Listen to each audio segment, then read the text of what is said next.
Makakada lahat naman tayo na paper cut na, di ba? Yung parang hinahandle natin yung mga papeles natin tapos biglang nahiwa tayo ng very, very maliit pero very, very painful.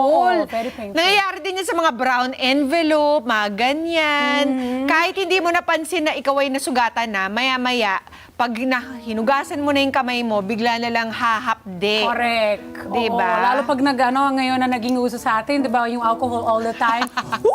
Ay, may sugat pala ako. Paper cut. Alam nyo ba, mga kada, may isa pang Ouchie. klase ng sugat na pwede mong maranasan. Tulad na lang kapag na-sing zone ka. Aray. Anong kaibigan mo? Or kaya naman, nakalimutan kung batiin ng mga jowa, mag-birthday. Yung birthday mo, Grabe diba? naman yung jowa na yun. Hindi paper cut yun, Parang- major cut yun, Major cut! Birthday ko, hindi mo ko binate. Or anniversary, diba? Nakalimutan. Yan yung mga bagay na akala nating harmless. Pero yun pala, nakakasakit po tayo ng damdamin.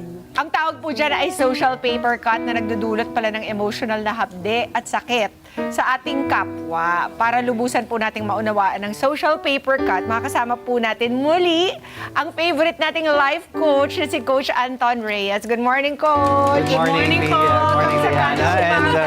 good morning, mga kada.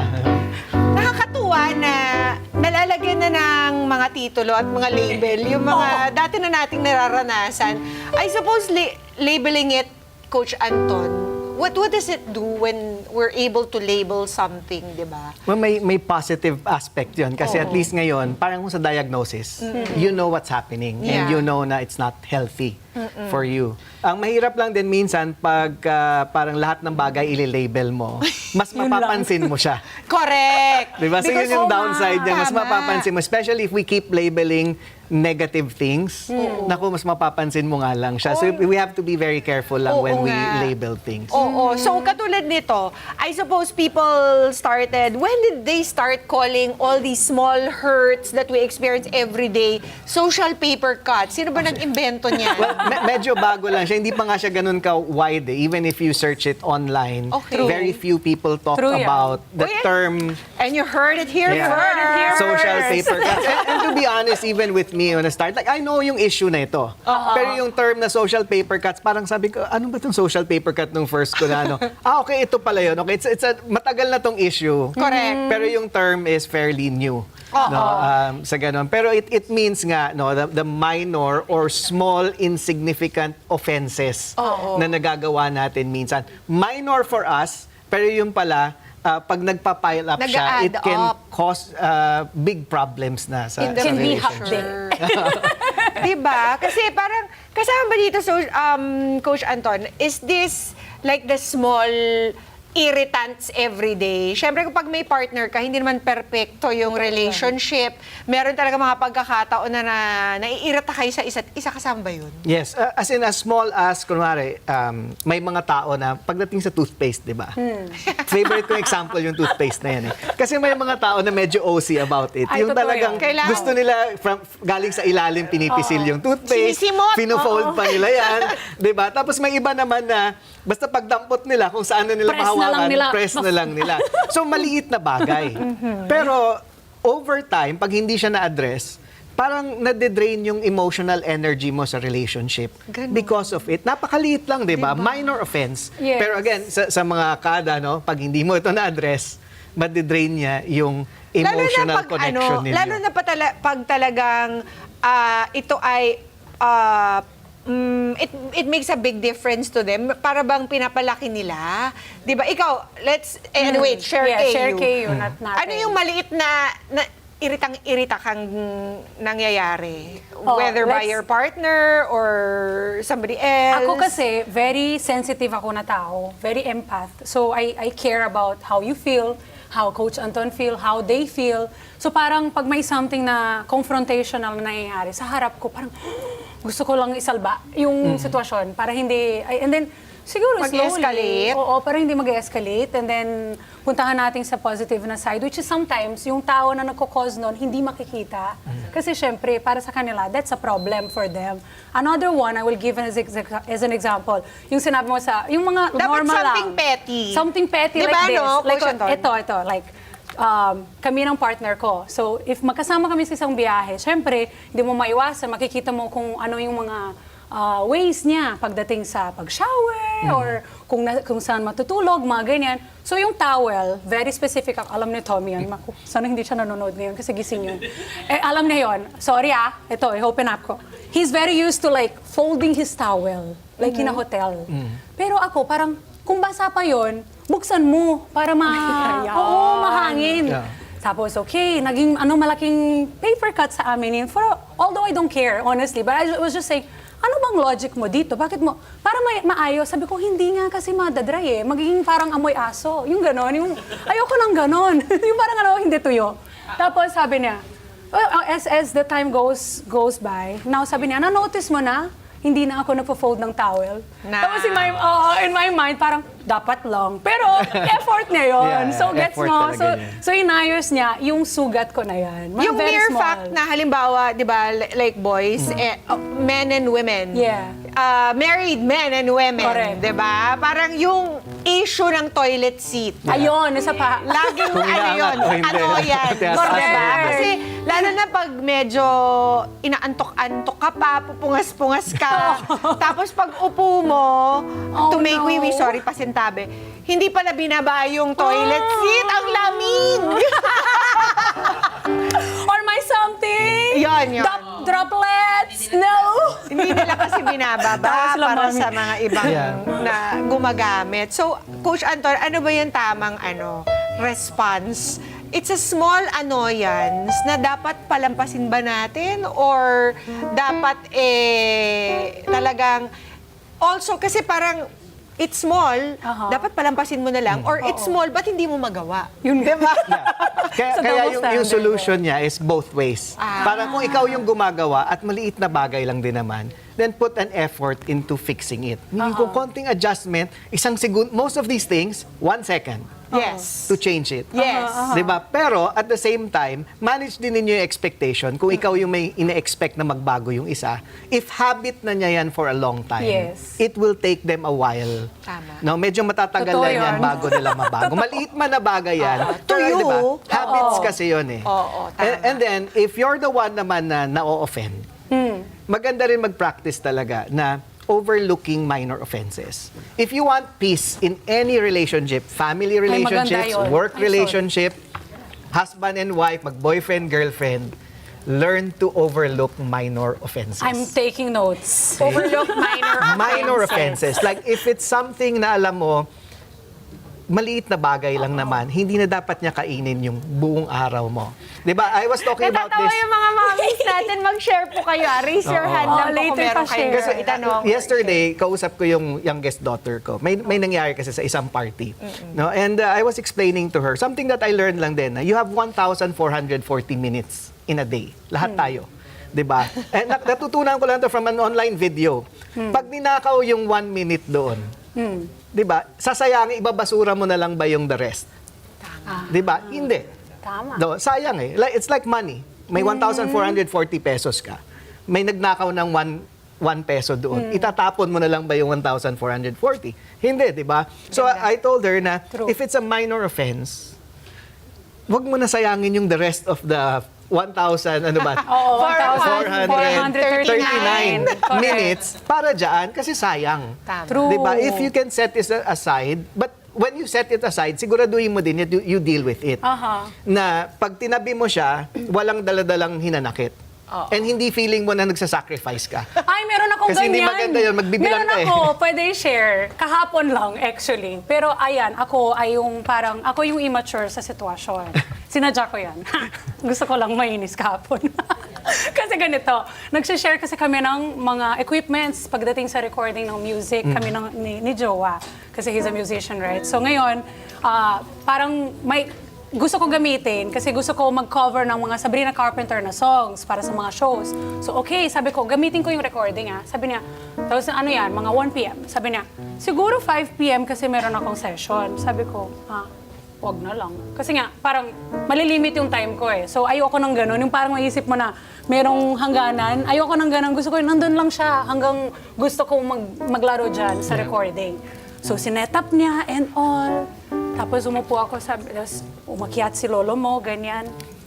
Kinlose ko na yung computer, kinlose ko lahat. Sabi ko, tapos pagbaba niya ulit, hindi mo tinuloy. Sabi ko, ayoko kasi. Yung parang, tapos yan yung paper cut. Sabi ko, I want to explain to you. Kung ako naman, put yourself on my shoes. Kung ikaw naman, binigyan kita ng 3 to 4 hours lang para matapos mo yung gusto mong gawin, gagawin mo yan. Sabi niya, hindi rin eh. So nagigets niya. So parang, I acted a certain immature way and I took out all the joy I could have gotten from that situation dahil sa isang negativity lang. Pero, nasa ulo ko yan, di ba? Hindi naman niya sinabi hindi mo pwedeng gamitin or dapat nag-usap muna kami. Pero I did that purposely para we can discuss tungkol sa mga ganitong bagay. And there are a lot of different types of paper cuts, di ba, Correct. Yeah. Coach Anton? Yung mga dinidescribe namin, ano bang tawag doon? Well, again, that's whether parang social, relationship paper cuts yan eh, no? Yes. So, ang paper cuts kasi sobrang dami. As many as the offenses na pwede mong gawin sa any relationship. May So, pwede communication siyang- paper cut. Communication paper cut, let's say, nag-walk away ka. Every time, or silent ka lang parate, kapag meron kayong dapat pag-usapan, hindi ka sumasagot, or isang tanong, isang sagot ka lang. Or may, Small sometimes thing. it's the tone. Yeah, yung Yes, tone ng Magkasabi, voice mo. Mamuti, parang totoo. sungit mo naman eh. And may mga tone ng voice ng tao na the moment mag-switch sila sa tone na yon, nagsasara na yung tenga mo. Ay, ganon. Yung puso, Oo. isip mo, wala na nagre-register. Totoo yun. So, those are small things, pero over time kasi, communication yan eh. No, nagkukos siya ng connection problems sa inyo, and magkukos siya ng conflict in the long run. So, madami talaga if we're talking about paper cuts. Very, very varied siya, even from social media. Diba? May online paper cuts pa. Ang dami. Online paper cut, for example. Yun yung long press. Oh. Alam mo kung ano yung Scene draining?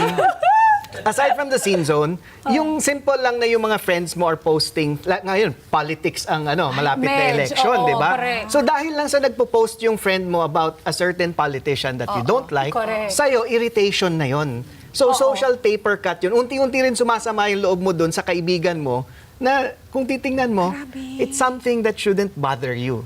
Why ba? Kasi bakit ba natin gustong lahat ng tao mag-isip like us? Kaya nga, no? Kanya-kanya naman kasi yan, di ba? It's our, should be it's our okay. pride din actually. Yung pride natin. ego. Yung ego natin, mabilis yan ma-hurt, mabilis yan masaktan.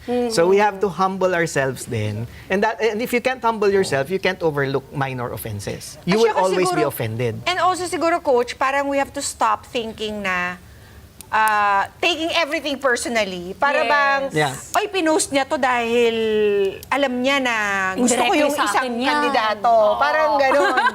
Or parang hindi ka lang nasama dun sa carousel post niya. Oh. Magtatampo ka na kasi parang, ay, hindi naman, nandiyan din ako, hindi naman ako pinost. Bakit gano'n? Ano ba yun? Iba-iba ang kinds of paper cut katulad ng sabi ni Mama P kanina. May communication paper cut, emotional, trust, intimacy, respect, financial, familial, apology, autonomy, physical, appearance paper cut, even that, and life goals paper cut.